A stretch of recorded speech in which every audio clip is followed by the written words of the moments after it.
We got a new president. All right, it's about as much energy as he has. You're like, let's match Biden's energy on the response. Can we get him an espresso?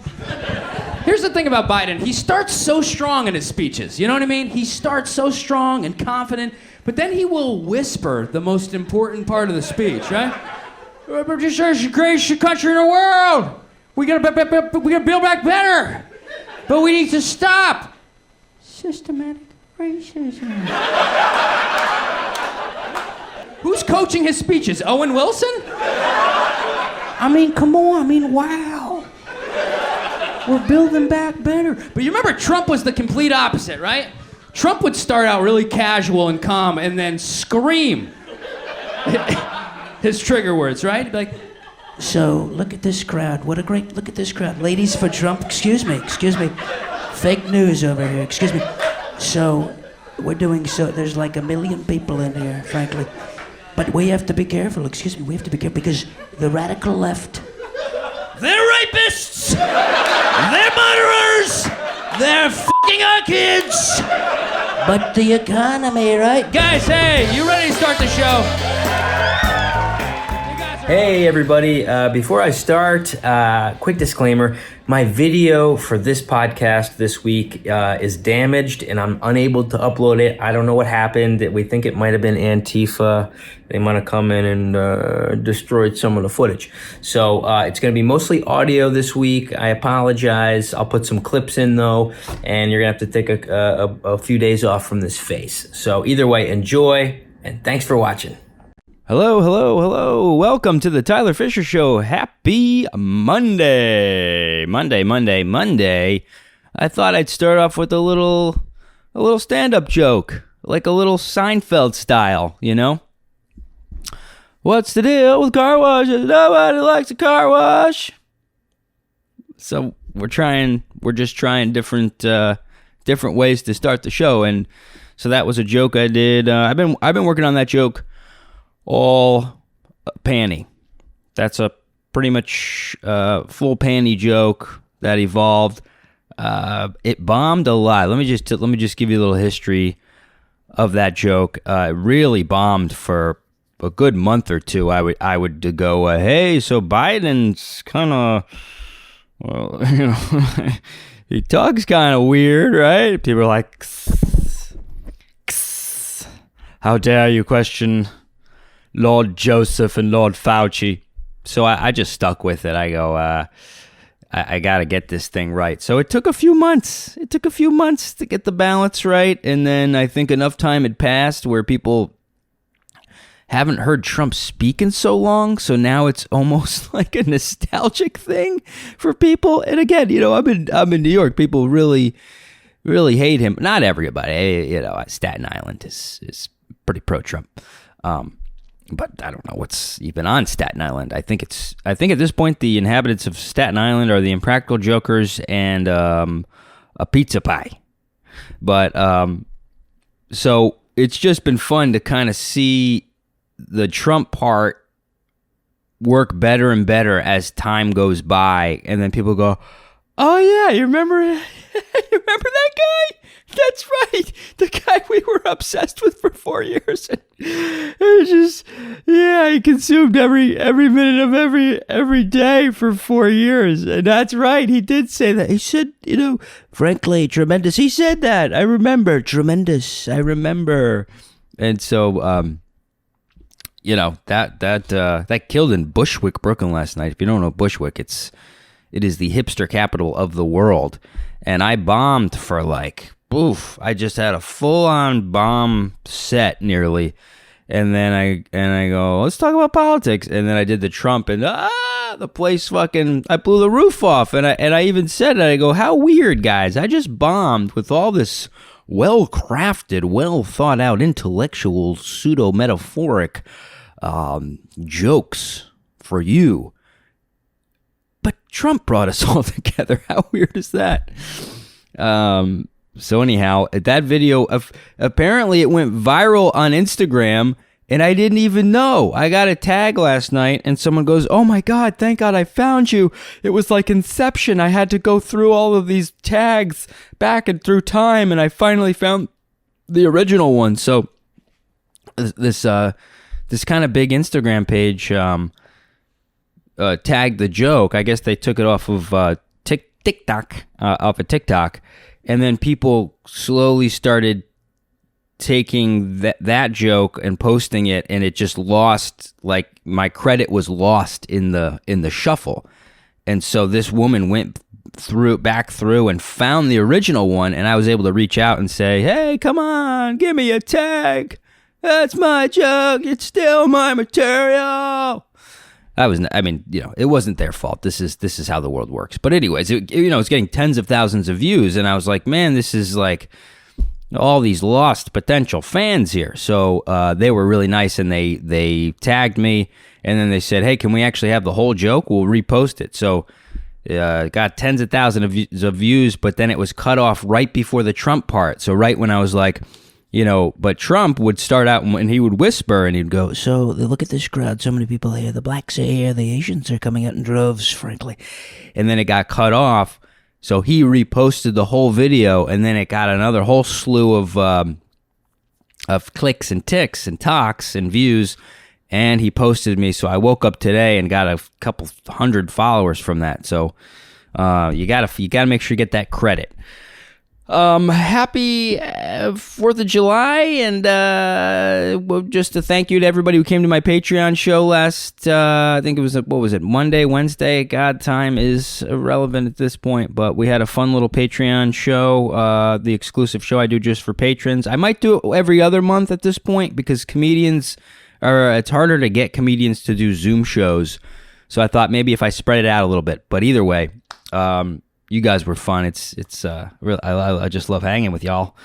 And what'd you do for the 4th? I got the flag here. Show my respect for the flag. I don't even think I knew what the flag meant. That's how indoctrinated I was as a kid. I was like, I think it's some kind of Nazi symbol. These are all little swastikas. That's what I was taught in public school in Connecticut. Yeah, went out with a friend, walked around the park, and that was it, really. Just what was so nice about it was I think yesterday was a real celebration of freedom of thought, freedom of speech. I hung out with a friend of mine who's also a free thinker and open-minded, and we walked for 4 hours, maybe 5 hours, through Prospect Park, and just explored ideas and thoughts and shared, and it was just I guess that was how I celebrated the country, and just being able to speak freely, and nice to hang out with somebody who is open-minded, and and it was so nice is like we could challenge each other. I think that's a real sign of a good friendship, is we'd say, "Okay, I respect that opinion. But do you mind if I push back a little bit?" I go, yeah, come on, push, baby, come on, baby, push. And he'd go, I don't think Hitler was, in the right. I see what you're saying. I'm kidding, guys. I'm kidding. That's not what we were talking. We were really talking about how hard it is to date now, because he has a girlfriend and I don't, and he met her, years and years ago, when it was maybe a little easier to show a little forwardness and, show your masculinity. Yeah, I'm Alex Jones. I got to work on an Alex Jones impression. It seems so ripe for the picking. Pick for the riping? Ripe for the picking. But, and then that's all I did. And then I went home and I made a bone broth for my dog. So, so my dog has to celebrate the freedoms of being a Labradoodle in Brooklyn, New York, and have this incredible pampering that goes along with being a Labradoodle in Brooklyn. And he got a bone broth. I took all my old pork chops and made him a bone broth, and I didn't even the fireworks are going off outside. I didn't even think to go outside and look at the fireworks. That's how fucking, I don't know, jaded I am. Though All last year in my neighborhood, there was an epidemic, we call it, a real epidemic of fireworks every night for about 2 months. I almost killed myself. I don't think I slept for 60 days. And there's all these conspiracies that it was the NYPD and they were getting back at the mayor and the city and they were lighting fireworks off all night. No, it wasn't. It was my Jamaican neighbors and the Mexican neighbors. Everyone just had nothing to do. That was the problem. They had nothing to do. They didn't have a job. They couldn't go out. They couldn't go on vacation. They couldn't go to a restaurant. So the only thing to do was hang out outside and blast off M80s. And so that went on for 2 months. And now fireworks to me are like, they're a little oppressive. They're a little bit oppressive. Oh, I don't know if you've seen this, guys, but this video is going viral. This is really an example of what the news can do to somebody. This is a guy in Brooklyn, New York, who's walking around Prospect Park screaming at people for not having masks on at this point in the, I'd call it, post-pandemic phase of the United States. And you still see a lot of people wearing masks. People at my show on a rooftop were wearing masks. And I went into my bit about like how insane people are now for having masks, and I look over and like these two girls are covered up and they're just like, oh God, he's talking about us. We're 21 years old. We're scared. We're healthy and we're scared. So this guy's going around screaming at people, and I think this is really what CNN and MSNBC, these fear-mongering media sites. So we'll roll the clip. This is a nut job, some NPR resting face nut job, just sounding off on people who want to get back to normal life.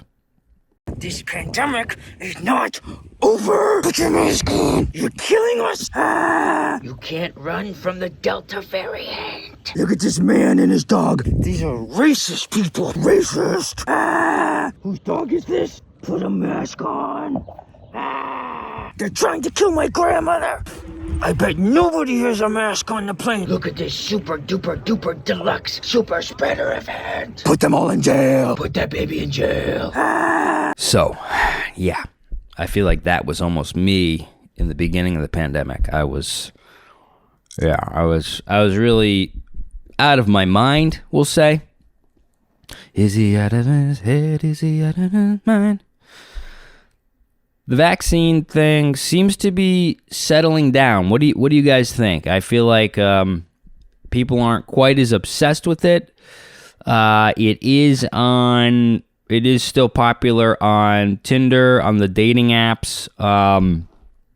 You can put a sticker. I matched with the vaccine the other day on Bumble. I'm not even kidding. I literally matched, not with a woman, but with a vaccine. I'll screenshot it. I'll show you a picture on the YouTube version.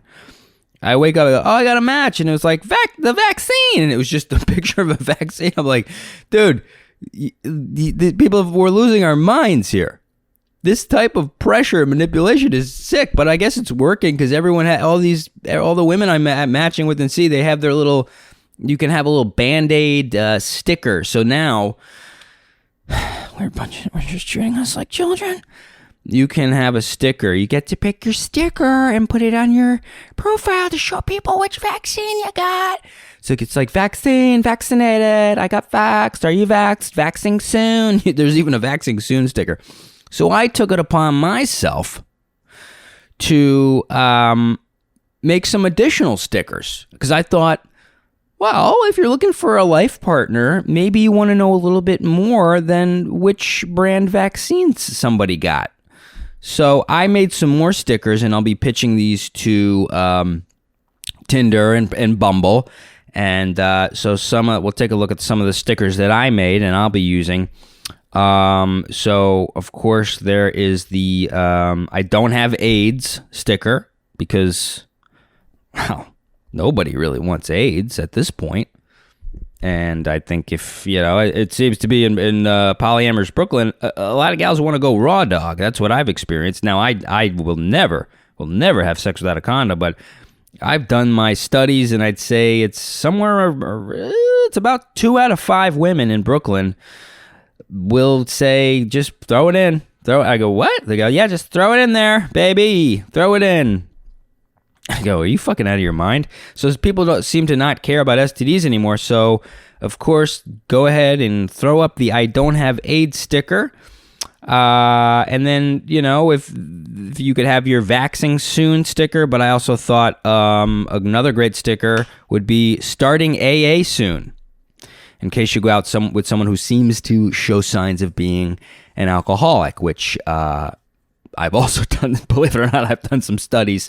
It's like I've done a lot of studies. It's like be precise. It's like I've done a lot of studies. It's like comical how many studies I've done. And I found it's like these are like peer-reviewed articles. This is not like some NPR study. This is like serious stuff, and I've done lots of studies, and I found somewhere like between 2 and 3 out of 5 women show signs of alcoholism, and it's like, no, it's like, it's not good. It's like, you want to raise my children? It's like, no. It's comical. Gotcha. So that's another one. Starting AA soon is a good one. This is another great sticker. No longer racist. That's another one. No longer racist, because it's good to admit that you were racist at some point. And if you're white, well, sorry, you just were, and you probably still are, and you probably never can get away from that old game of being a racist. So no longer racist is a great sticker. I think it'll catch their attention, and they'll go, oh, this guy it looks like he's showing accountability, and he's owning up to it, but he's honest with his truth, and he was racist, obviously, and it seems like he's done the work. He's read Robin DiAngelo's book and Ibram X. Kendi's book about critical race theory, and it seems like he's doing the work. He's doing the work. So that's a good sticker. Let's see. What else? Oh, just your astrological sign or whatever. Just Pisces, like whatever it is, because that's going to be the first question a woman will ask you if you live in the borough of Brooklyn or Portland or any liberal city. They will want to know your sign, and then they will make a decision on if they will date you based on your sign. Weighed against theirs. They'll go, well, I'm a Cancer, he's a Pisces. Oh, we don't really work well together because Pisces are kind of extroverted and Cancers are huge whores, and it's just not going to work. It's really not going to work. So that's another good one. Let's see. Did I make any other stickers? Part of the problem. That's a good one. Part of the problem, because also, again, you want to show you're owning up. So go ahead and slap a part of the problem sticker on there. And then one more, which I think is great. Privileged, but working on it. So again, own up to your privilege, but just let them know you are doing the work. So hopefully I'll be submitting these ideas to Tinder, and hopefully they'll be up in a fortnight from now, and you guys could slap them stickers on so that people can know other things about you other than whether or not you've put a vaccine that was an emergency vaccine meant for old and sick people in your young 22-year-old body. And I have not been dating. But I did change my profile to put my vaccine status. I caved. Okay, I'm sorry. I know. I sold out. I was like, I'm not doing it. But I finally got the vaccines, and I put the status up. So here is my new profile, fully vaxxed for polio and tetanus, and asterisk. Also, just a little note, may have syphilis, just to let people know. So that's that, and that's the dating update. There seems to be a last ditch effort to get people vaccinated, because I am seeing the places that offer the vaccine that has extended in a very strange way everywhere I go now in New York.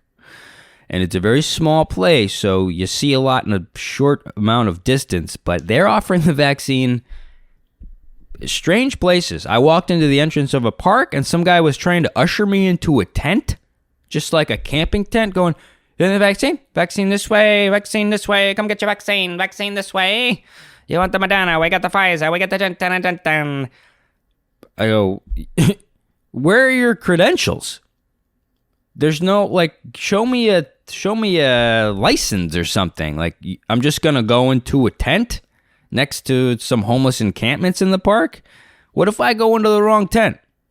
How do I know, dude? Everyone's got a beard now. Like, doctors that I go to are fucking bearded. So what if I just walk into the wrong tent and I'm in this homeless heroin addict's tent, and he goes, "Hey, you all right? You want the shot?" And I go, "Yeah." You goes, "Give me $5." I go, "All right. I guess, I don't know, maybe a tip. Do you tip on the vaccine?" Has anyone done that? I wonder if anybody's given a tip from a vaccine inserter. Is that what they're called? That must be the official name. I'm the official vaccine inserter.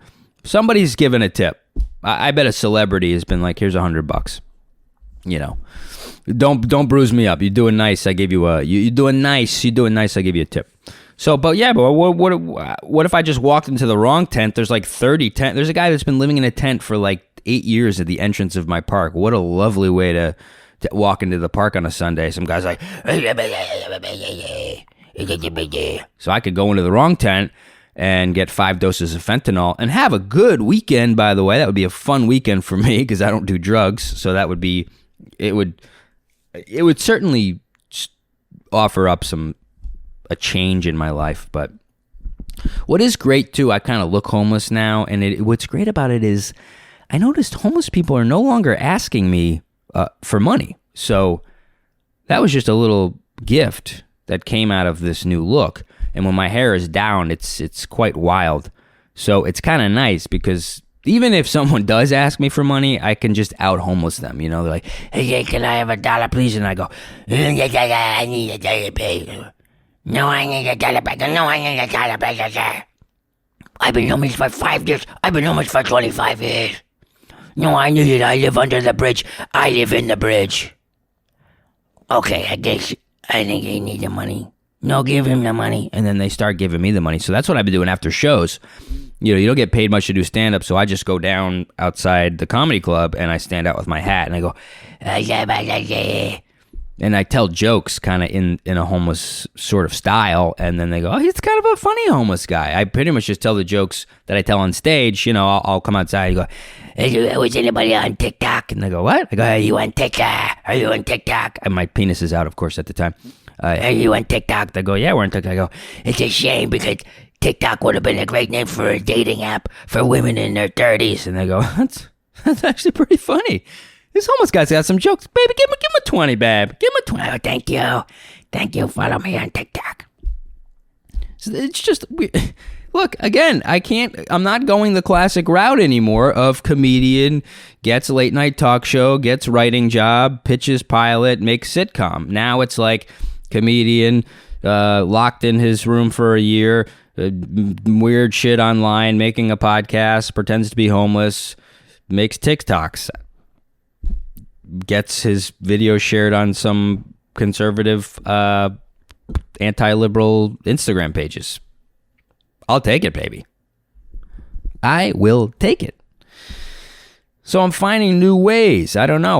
We're in this kind of no man's land. So I felt just kind of confused lately, you know, because I'm killing the old dream and I'm welcoming a new thing, and the new thing kind of is really, it's more communal. That's what I love about it. This feels like it feels, do I want to say family? I don't want to go overboard here, but there is something kind of that I missed out on as far as family life of having like, just like real open conversation and feeling free to joke around and be myself and all that stuff. So what I'm saying is thank you. I'm saying thank you for going on a journey, and I want it to be collaborative, and it feels like it is. I mean, some amazing people on Patreon reaching out, and we're gonna do some collaboration. I mean, We just did a little video together at the Zoom show, and I might show that later on in the episode. So I got the vaccine in the park, the fentanyl, but then I go to my deli, and I get a bacon, egg, and cheese, and he goes, that'll be $2. He goes, would you like the Moderna too? I was like, what? He goes, we have the Moderna back here. Would you like the Moderna?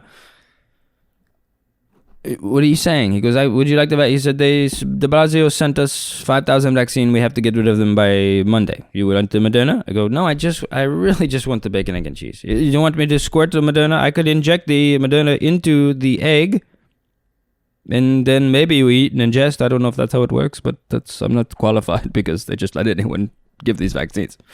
Go, no, I'll just take the bacon, egg, and cheese. And this seltzer. How much is this seltzer? Let me think. Because here's a little piece of info if you don't live in New York City.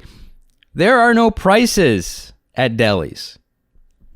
When are we going to have a congressional meeting about this shit? You're going to tackle big tech. Let's tackle big deli, because there are no prices on any items in a deli. The way they price their items is based on what you look like. That's right. That is right. So they'll look you up and down and make an assessment of your economic status. So I'm constantly negotiating. I just negotiated a half a gallon of milk, and then I returned it the next day because it was sour. And I'm there, bartering with the guy. I go, yeah, I'll give you back the cookies. You give me the milk. But my seltzer prices change by the day depending on who's working there. But they'll actually almost ask it as a question. Like, they don't give you the price. It's not like a definitive price. They'll go up in inflection because they're kind of going, will you pay this much? So I get a Pellegrino the other day, and I go, hey, how much? And he goes, turn around, let me see. Fanny pack, okay. Pellegrino is $17? I go, $17. Oh, sorry, $14? And no, I'll give you $3. And I'll go, okay. Here's another tip. This is what you do. This works well. You gotta show your assertiveness. I will come with the amount of money that I'm willing to pay. I will have it in my hand as to say, I don't have any other money. You want it? I'll give it to you right now. This like buying a mattress. You go, I'll give you cash right now. They'll try to rip you off. So I'll take out like $2 bills, and I go up and I just give I go, Pellegrino, $2. I slide it over like that, like a drug deal, and I walk out. And they always go, okay. They like to see a little bit of that assertiveness at the delis. This episode's going very well. It's going well because I've got a cup of coffee, and I'm suing my dentist because we have to put an end to this fucking madness. Okay, big dental, big deli. We've got to start standing up to these people. Because look at these nut jobs that are doing this stuff, not working on your face, but working on their headshots. I can't feel the tip of my tongue because my tongue is sliced up because I got these shards of metal in the back of my teeth. The lisp is. I'm starting to have little panic attacks and almost claustrophobic attacks because I feel claustrophobic with this stuff in my mouth. I can't taste anything now. That could be the Delta variant, but it also could be the fact that my nerve endings are sliced off from these fucking braces. So I officially sent an email to the dentist, and I said, I will be filing a lawsuit. I don't want to say I threatened a lawsuit. I don't like to say that. I presented the idea of possibly pondering the notion of conceptualizing the possibility of perhaps suing the shit out of you. That's what I did. Because I can't live like this, and I can't afford to get them redone until I have the refund. That's the thing. That's my conundrum right now. I gotta get the money. Show me the money. Show me the money, and then I'll go to another orthodontist, get this shit ripped off. One of my teeth right now, and I'm not even smiling much because I'm embarrassed. Aren't you embarrassed, Tyler? I am, Sebastian. I am. One of my teeth is like a 1/4 inch lower. So The snaggletooth has not gone down. So we got the braces to bring the snaggle down. Hasn't gone down at all. The snaggle now has gained force because of the new wire there. So it's actually gained momentum, and it's starting to shift my other teeth to the side. So my smile is not aligned, and it's pulling a tooth down. So I look like a nutbag, and I ain't happy about it. And so I took that step, and I just said, look, and I was very nice about it. Again, back to we talked about nonviolent communication. You can stand up for yourself, show assertiveness without being a toxic masculinity, without showing toxic masculinity. So I just said, hey, just want to let you know, if you do not initiate a refund by Friday, I will be initiating a lawsuit for malpractice. And then I had to Google malpractice because I thought maybe I didn't know what malpractice was. And I thought maybe I might have spelled it malpractice. I'm suing you for malpractice. This toxic malpracticity. I want a woman to put these on. They'll be more gentle and kind and agreeable and compassionate. I don't want your aggressive male hands in my mouth. By the way, here's a little truth bomb for you. Now, what do we call this? Because you have your classic racism or stereotypes that are negative. That's what you hear about most commonly.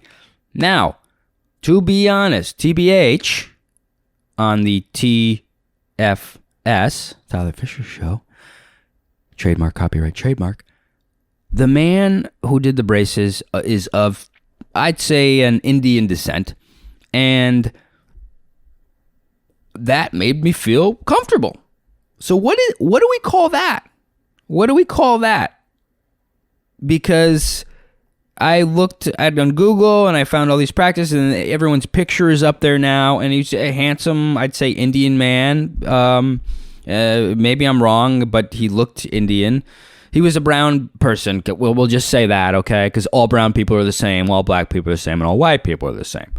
So he was a brown man, and I go, okay, this is my guy. I just thought this is the guy for the job, and I did judge him by his skin color, but in a positive way that ended up giving him thousands of dollars that he may not refund to me for fucking up my mouth. So what is that called?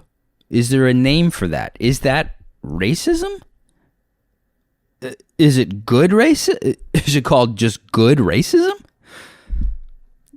Is there a name? Somebody please tell me, because this is where I'm a little confused, because I would say we're at the point now where I don't think it's people are mistreating people for being black and brown. I think they're actually giving them money. Does that make sense? That's a non-articulate thought right there. I should have fleshed that one out in my journal this morning. But I just feel like I just think we're being lied to that. Okay, again, and we have there's going to be some, what do you want to call it? There's some things that are sort of still residual effects, we'll say, from when there was like real racism and discrimination and going back even further, slavery. There's still some trickle down effects from that, but I don't think there's any outward, open, blatant discrimination and racism. I don't see it. Maybe I'm in the wrong state. I see the opposite. I see it's shifting to now, oh, we're actually going to treat you better if you're a black or brown person. That's just what I'm seeing, okay? Fool me once. But either way, I'm going to sue him. Because I deserve better. I deserve better. This is the shit I've been letting happen forever. And so, anyways, I digress. Let's get back to the vaccine and the Delta variant, because that's more important. I'm not afraid anymore. Hey, I'm not afraid anymore. That's what I feel like. I feel like Macaulay Culkin in Home Alone. Whenever I feel like I'm going to be brave and I'm going to start talking about something that's been bothering me or some kind of injustice that I've seen or I've experienced. I feel like Macaulay Culkin in that scene where he comes out of the house and he's like, I'm not afraid anymore. Do you hear me? I'm not afraid anymore. And then that big old guy with the shovel comes up and he's like, ah, and he just runs back inside and runs under his bed. That's what I feel like every time I take a risk and then somebody in the crowd like heckles me or rolls their eyes or like calls me a racist, homophobic, transphobic piece of shit. So still relating to Macaulay Culkin from Home Alone, who thought when I was 34 that movie would still be relevant to me, but it is. I think that what does worry me is that if this new variant gains some steam, even if it doesn't, what we've shown in this country is that we're willing to submit and shut it down. Shut it down. Literally, we've conveyed that we are submissive to the point where, and a lot of people did fight back, but not enough. We'll cover the face, close down your business, just take a seat, sit down, get inside for a year and a half. So what I'm worried about is that the government, big tech, all of these positions of power now understand, ooh, wait, that was easy. That was easier than we thought. We can just literally go, boop. We could just hit a button now and go, shut it down. Oh, no, you guys know, we all did. We know the drill. You know the drill now. So I just am hoping it doesn't get to that point again where they can just, boop, just shut it down and then get back inside, you little sheeples. So I think, I don't know. Maybe enough people will speak up and fight back this time if it gets out of control. But I think the cure was worse than the cause. Is that it? The cure is worse than the disease or whatever. I think we did cross that point where there will be more damage done from asking humans who are so tribal, so worker ant, worker bee, sort of motivated to just shut it down. I'm feeling the effects psychologically in my own life. I had a panic attack after a show because I just was not used to that many people and that much interaction. I'm used to just being on my couch and being in arm's reach from some like Ben and Jerry's where I get uncomfortable and I could just like, just have some fish food, which by the way, I'm not buying Ben and Jerry's anymore. Yeah, this is a ban on Ben and Jerry. The woke social justice fucking bullshit. What did I see? Was it LeBron James or one of those? Who's the guy? Anyways, I don't watch sports, so I don't really know much about it. But there's like a social justice flavor of ice cream for the guy who took a knee during the national anthem. I just want to eat ice cream. I don't want to know your fucking politics, Ben, okay? And Jerry, take a seat. Take a seat. So I will not be buying Ben and Jerry's anymore, or Coca-Cola products, even though, like, this coffee is probably fucking Coca-Cola. One of the best coffee companies in New York, this kind of hipster, this innovative coffee shop, Blue Bottle, under the radar was bought by Nestle. So it's like, then you go into a Blue Bottle, you go, yeah, but Nestle's pulling the strings here and the quality is going to go down. So who knows? This microphone's probably Coke flavored or something. Who goddamn knows? But we gotta stand up to these fucking pieces of shit who are telling us what to do via ice cream. I'm trying to numb out and forget about life and politics and shovel some goddamn, Cherry Garcia in my mouth. I don't want to go, yes, I'm standing up for a cause while I'm getting diabetes. It'd be one thing if you were like a kale chip company and we're like, yeah, we're for social justice and kale chips and, just eating dried seaweed and, some kind of like really low impact garbage food. Fine, dude, fine. But don't corrupt our ice cream with your politics. Okay? Did I prove my point? I think, this podcast gets 6 billion downloads a day, so I think Ben & Jerry's will go down the tank. And I think what I'd like to kind of close on here is I got to talk about Bill Burr here. This is a brutal one. Bill Burr has started to go to therapy. he's been pretty open about his anger. All right, I'm a fucking angry guy. All right. It's just what it is, right? I don't know. My dad would come home, right? And we'd all just run outside because he'd come and fucking slap us with his belt. I mean, the guy's like, clearly has a lot of damage from his childhood and a lot of stuff he's got to work out. Some anger issues. He's self-conscious. He certainly doesn't like hearing the impression of me. So he started to go to therapy, and I was worried because Bill Burr is one of my favorite comics. I was worried he was going to kind of lose his edge, And unfortunately, that has come to fruition. It's kind of fruition. Well, Bill Burr's funny. He's really doing a good job. He's funny. Oh, I'm blending my George Bush with Biden. He's a good job. Bill Burr's a bit Bill Burr better. We got a Bill Burr better. We got to bring Josh back to redheads. There's discrimination or it'll hair my legs. I ever see redheads at the pool. We're gonna be Bill Burr better.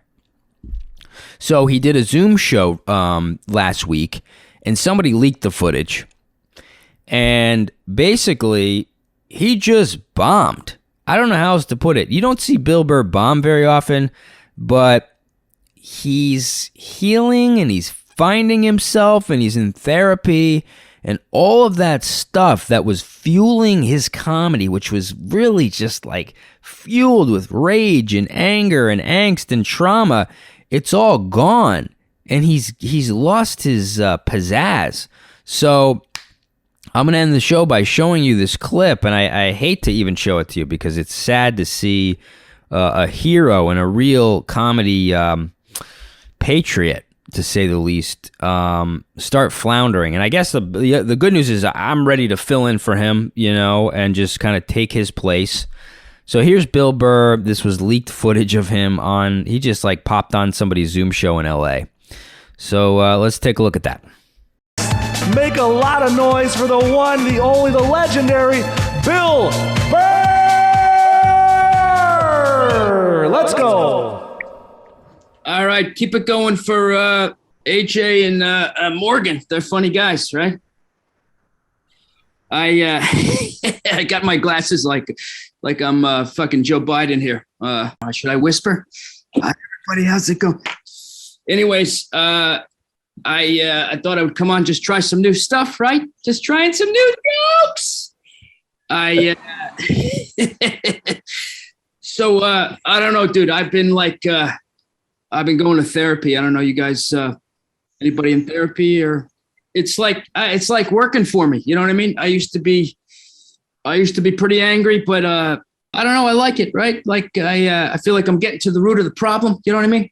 Right? It's like I got all this stuff just stuffed down, and we're slowly just taking it out, right? And I feel like I'm becoming a better person. So I don't know. I'll just try out some new jokes. But anyways, happy Pride, right? It's Pride Month. Happy Pride. Anybody identify as gay or in the LGBTQIA plus community? All right, keep it going for jokes. The thing about gay people, right? It's like, I don't want to offend anybody, but like, I was thinking about gay people, and it's like, these guys are so brave, you know what I mean? To like come out, right? Because this shit wasn't accepted, when I was a kid, right? It was like, oh, he's gay, he's gonna have sex with our kid. But like, these guys, I respect it, you know what I mean? Am I like triggering you guys or something, or? Not funny. Oh yeah, not funny? Yeah, what do you do for a living? I'm a firefighter. Oh, I'm a firefighter. Oh, that's actually, that's a pretty noble job. So thank you for your service. Either way, I got to run because I got a meditation class. I do this like, I don't know, it's like a meditation thing, and it's a support group. So it just kind of gets you grounded, right? Anyways, you guys have been great. All right, guys, I guess give it up for Bill Burr. Fucking brutal. I mean, that is... He's all woke now, right? He's like, I don't want to hurt anybody's feelings, and I just want to stay funny, but not be funny without... Yeah, he's brutal, right? I mean, he's, Next thing you're gonna see him at the Pride Parade, just with his dick out, right, with a fucking rainbow flag striped on his cock, right, swinging it around, with one of those pink pussy hats on his head, and he's gonna be going to anti-Trump rallies. I mean, he's fucking brutal. Anyways, happy Monday! And if you want to support the show, as always, patreon.com, and we're just gonna completely flatten this guy out. I mean, let's wipe Bill Burr off the fucking map, and old T-Bone is gonna come and fill its place, all right? And we're gonna be doing Madison Square Garden. So, sorry, Bill. New guys in town. Patreon.com/Tyler Talks if you want to support the show. Any amount would be amazing. This is the new world order, is building this team with you guys. So anyone that supports, you're part of this production. You're co-producer on the show. Everything I do, it's all because of you. Happy 4th of July, and I hope you guys have a great week. Do something nice for yourselves. Thank somebody for their service, whoever it may be, your local police chief, your barista who hates you, your local deli cashier who is administering the vaccines at such a rapid rate. And I want to thank everybody, and just watch out for that Delta variant. It's coming for you. You can't run from it, though. You can't run from your problems. I'll see you guys soon. Love you. Good night. Bye. Good afternoon. Good morning. In case I don't see you. Good afternoon. Good evening. Good night. Yeah.